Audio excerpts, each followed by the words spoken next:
Sejam todos bem-vindos ao canal Medo Silencioso. Não deixem de se inscrever e ativar o sininho para não perder os próximos vídeos. Além disso, comente de qual cidade você está falando. Desde já, o nosso muito obrigado.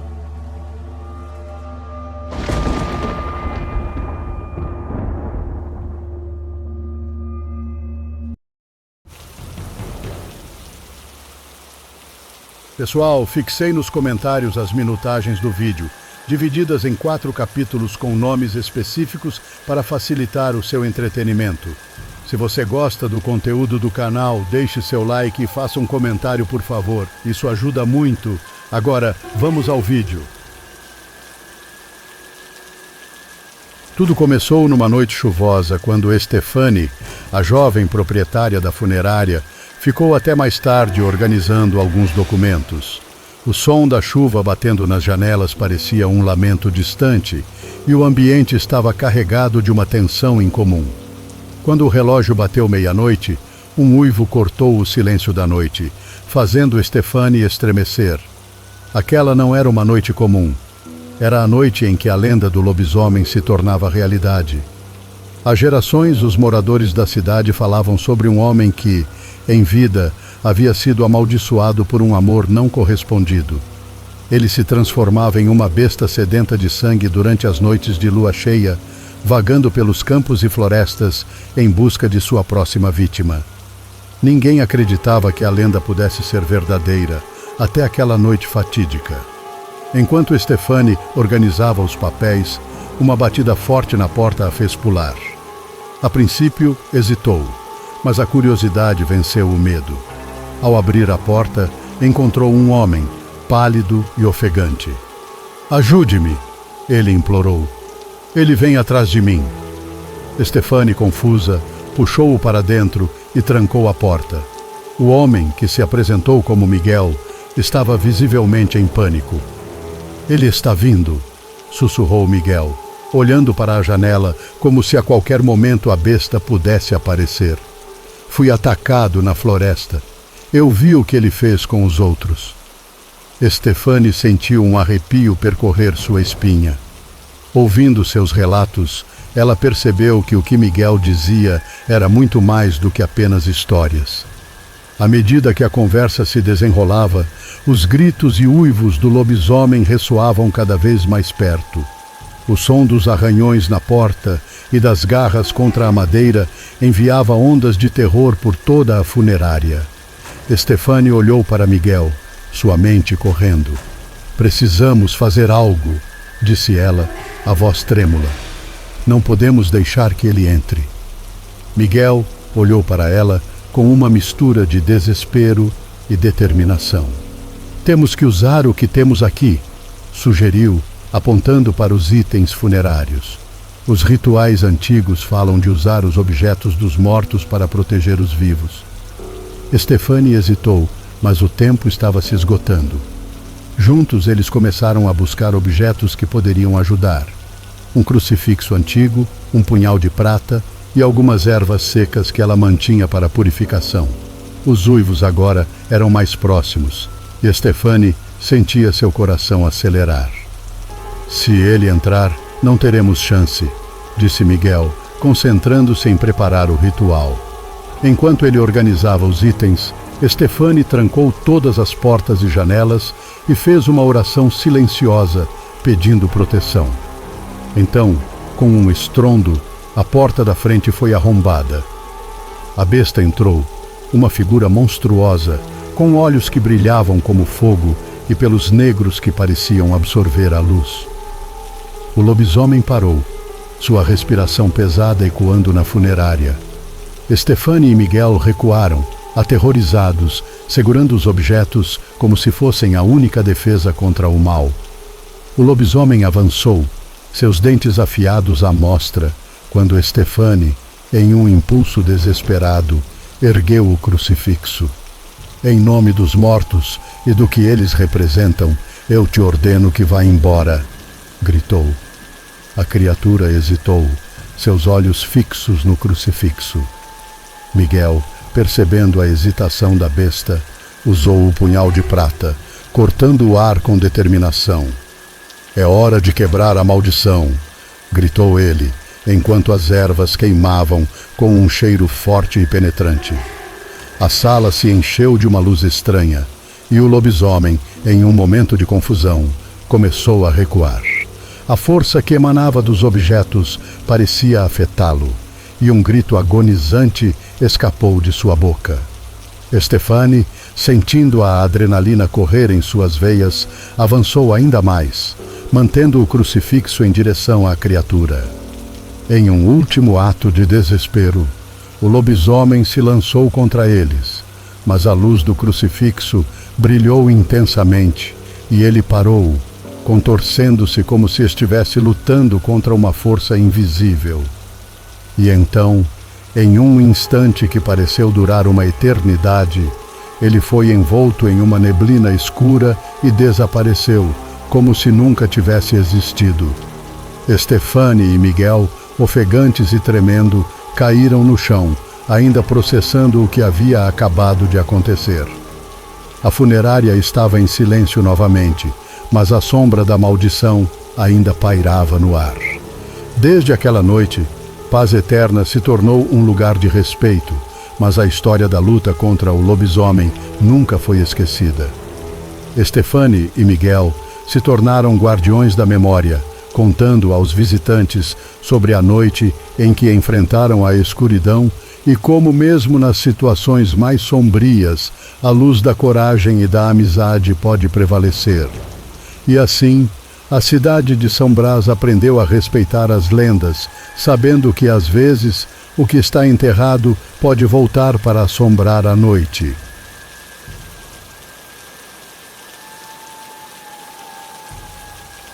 O relato que contarei agora aconteceu há 20 anos em uma cidade chamada Itaperuna.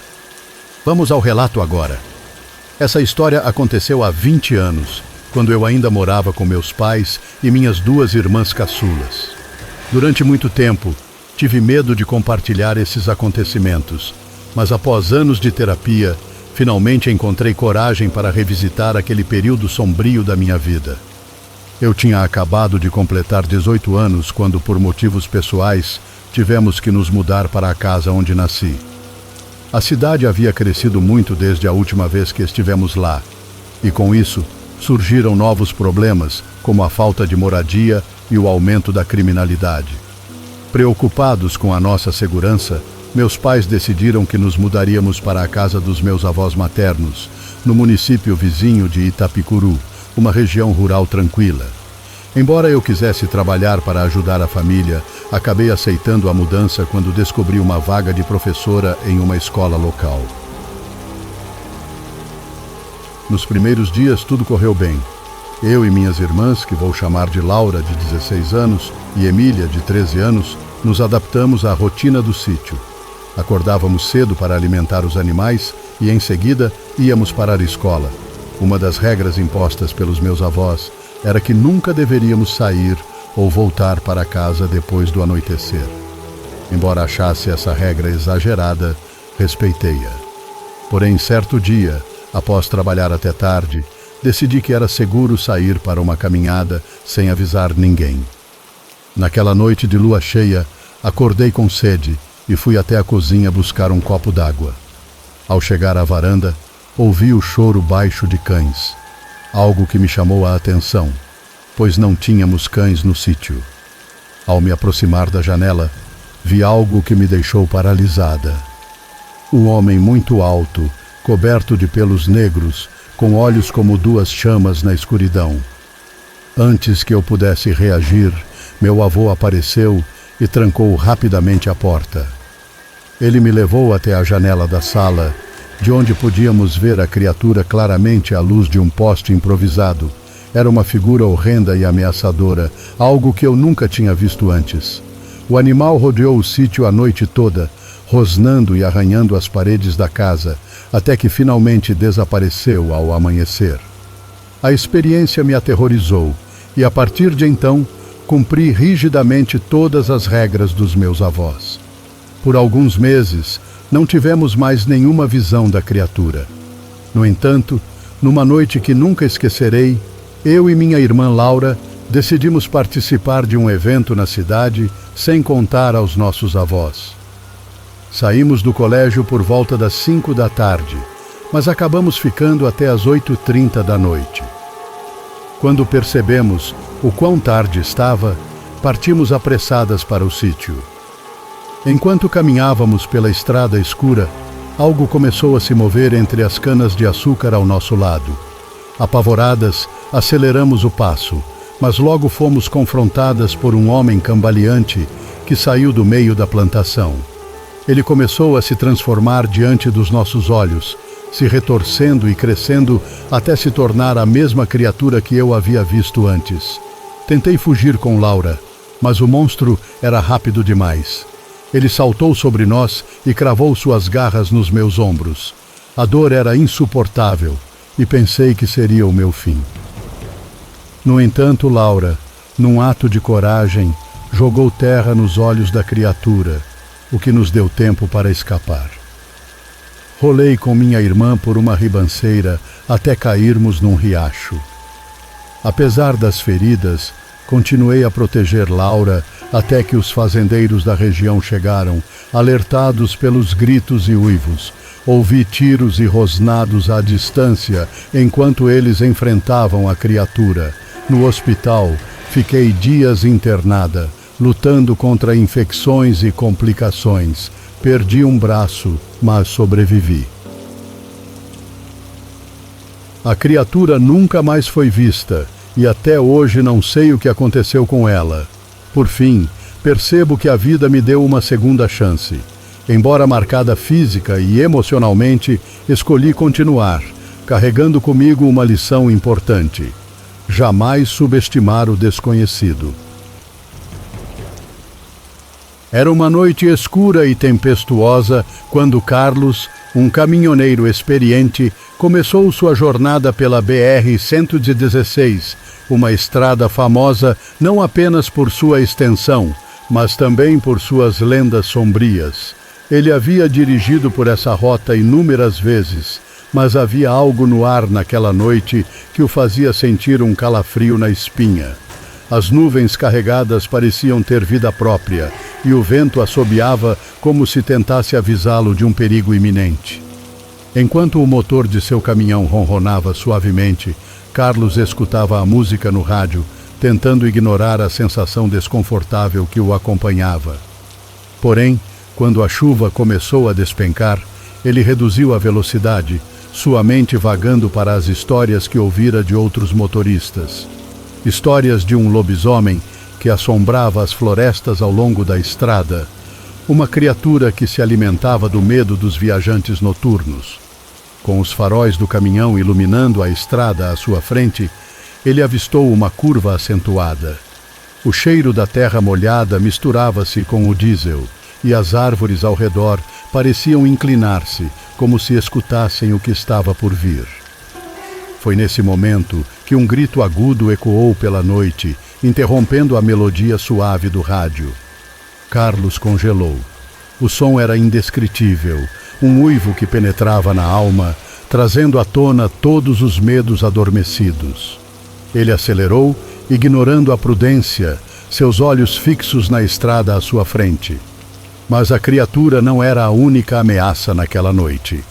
O céu escureceu ainda mais, e relâmpagos iluminavam a floresta, revelando uma sombra que se movia rapidamente entre as árvores. A adrenalina pulsava em suas veias enquanto ele dirigia com força. Mas o uivo soou novamente, mais perto desta vez, e ele teve a sensação de que não estava sozinho. A sombra se aproximava, correndo ao lado do caminhão, seus olhos amarelos brilhando como lanternas na escuridão. "Não pode ser real", murmurou Carlos, tentando se convencer. "Isso não pode estar acontecendo." Mas a criatura continuou a correr ao seu lado, revelando uma forma imponente, coberta de pelos escuros, com garras afiadas que se arrastavam no chão. Em pânico, ele tentou aumentar a velocidade, mas o caminhão parecia se mover lentamente, como se a própria estrada estivesse contra ele. O lobisomem saltou na frente do veículo, suas mandíbulas abertas, mostrando dentes afiados como facas. Carlos gritou, girando o volante, mas não conseguiu evitar a colisão. O caminhão derrapou e parou abruptamente, e o motor morreu em um último suspiro. O mundo ao redor estava em silêncio, exceto pelo som da chuva torrencial. Carlos olhou ao redor, sua respiração ofegante, enquanto o medo se apoderava dele. Ele sabia que estava preso, sem saída. "Você não deveria ter vindo aqui", sussurrou uma voz baixa e rouca, vinda de um lugar obscuro. Carlos se virou, seus olhos arregalados, e viu a figura do lobisomem se aproximando lentamente. A criatura tinha um olhar penetrante e um sorriso cruel, como se estivesse saboreando o terror que havia causado. "Eu não quero problemas", Carlos implorou, sua voz trêmula. "Só estou passando." O lobisomem parou diante dele e, em um movimento rápido, inclinou-se para a janela do caminhão. Carlos podia sentir o bafo quente da criatura em seu rosto, e o pânico tomou conta dele. Ele sabia que sua única chance era escapar, mas o que poderia fazer contra uma força sobrenatural? "Você veio até aqui por sua própria vontade", o lobisomem disse, sua voz ecoando como o som do vento. "E agora você deve pagar o preço." Com um grito desesperado, Carlos girou a chave de ignição, tentando reiniciar o caminhão. O motor hesitou, mas não pegou. Ele olhou para o lobisomem, que agora se preparava para atacar. A criatura avançou, mas em vez de atacá-lo, parou repentinamente. Seus olhos mudaram, e Carlos percebeu que por um breve momento havia algo humano neles. "Não sou apenas uma besta", disse o lobisomem, sua voz agora carregada de dor. "Sou a consequência de uma escolha errada." Carlos sentiu uma onda de compaixão, mas a situação era extrema. Ele não podia deixar seu guardião da estrada se apoderar dele. "Como posso ajudá-lo?", perguntou desesperado. "O que você deseja?" O lobisomem hesitou, e Carlos viu a luta dentro dele. Um homem preso em um corpo monstruoso. Liberdade. Libertação dessa maldição. Os olhos do lobisomem brilharam intensamente enquanto ele falava. Carlos sabia que a única chance de sair vivo daquela situação era ajudá-lo a encontrar paz. Em um impulso, ele disse: "Vou contar sua história. Vou fazer as pessoas conhecerem sua dor." A criatura recuou, parecendo considerar suas palavras. E, de repente, o ar ficou pesado e a tempestade pareceu acalmar. O lobisomem ergueu a cabeça e um grito agonizante ecoou pela floresta, como se estivesse liberando sua alma. Carlos fechou os olhos, sentindo a presença da criatura desaparecer lentamente. Quando abriu os olhos novamente, ele estava sozinho, no meio da estrada, com seu caminhão intacto. No coração do interior paulista, na década de 1960, as tradições e crenças eram tão sólidas quanto as árvores centenárias que cercavam os sítios. Naquele ano, a quaresma chegara com uma força espiritual quase palpável. Meu avô, um homem de fé inabalável, acreditava que durante esse período os portões do inferno se abriam, liberando todo tipo de maldade para o nosso mundo. Ele costumava dizer que não era apenas a carne que se devia evitar, eram as trevas que se deveriam temer. O sítio do meu avô era um refúgio de paz durante todo o ano, mas na quaresma tornava-se um lugar de profunda devoção e, ao mesmo tempo, de vigilância rigorosa. Naquela época, os espelhos eram cobertos, as crianças chamadas para dentro de casa antes do escurecer, e até os cães pareciam sentir o peso da época sagrada.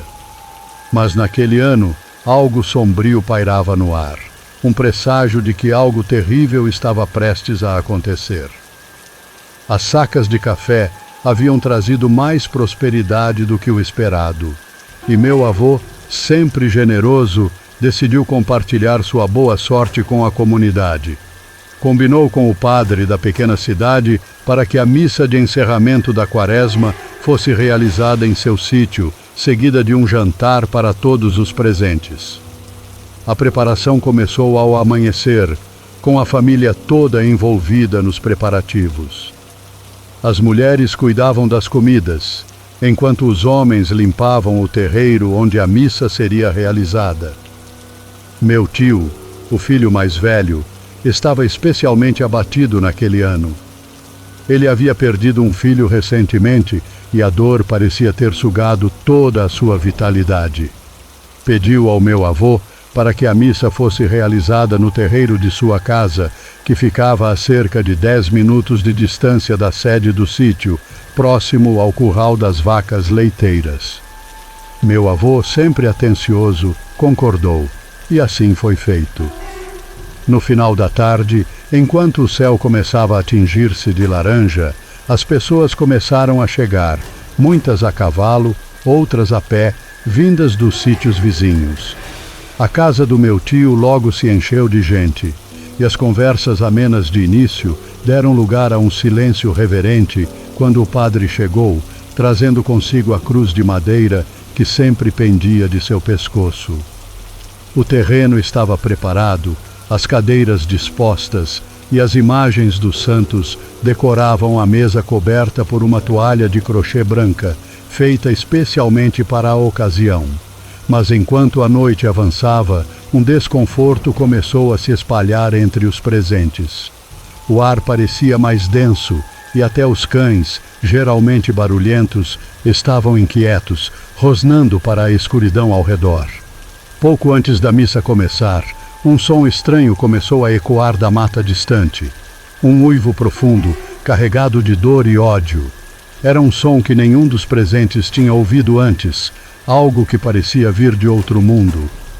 Meu avô, preocupado com a falta de cadeiras, pediu que meu pai, o mais jovem dos filhos, e alguns dos netos voltassem à sede para buscar mais assentos. Atravessaram o mata-burro, aquele fosso cercado de tábuas que impedia o gado de escapar, e seguiram em direção à casa principal.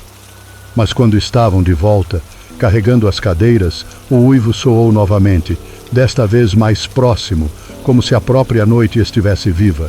Ao atravessar o mata-burro de volta, uma criatura saltou das sombras, aterrorizando a todos.